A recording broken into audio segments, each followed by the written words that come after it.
কি খেয়েছিল তখন? প্রচুর ড্রিঙ্ক করেছিল। আমি সুস্থ থাকলে এগুলো করতামই না। আপনি কি স্কুল মাস্টার? না, আপনি কিসের চাকরি করেন? Labour department. সরকারি চাকরি করেন? তো এরকমটা করলেন কেন? আমি জানি না কেন যে হয়ে গেল এগুলো, আমি নিজেও এখনো বুঝতে পারছি না কেন হলো এগুলো। আমার গাড়িটা আমার সঙ্গে থাকলে এগুলো হতো না, এই ভ্যানে যাই আমার অপরাধ হয়ে গেছে।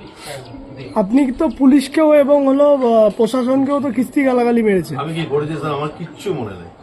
মেয়েটিকেও অনেক বাজে বাজে কথা বলেছে। আমি কি করেছি আমি নিজেও জানি না। অনুপ বিশ্বাস। দাঁড়ান। আপনি কিসের চাকরি করেন? লেবার ডিপার্টমেন্টে। না, হাওড়াতে।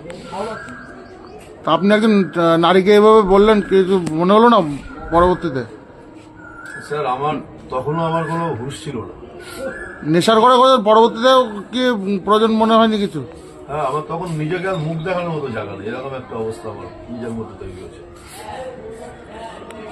আপনি এটা চাকরি করেন, তারপরে এরকম ভাবে মদ খেয়ে বাড়ি যান নাকি? না, আমি করি না, আমার এরকম কোনোদিন হয় না। এই যেটা ঘটনাটা ঘটেছে আমার জীবনে কোনোদিন এরকম হয়নি।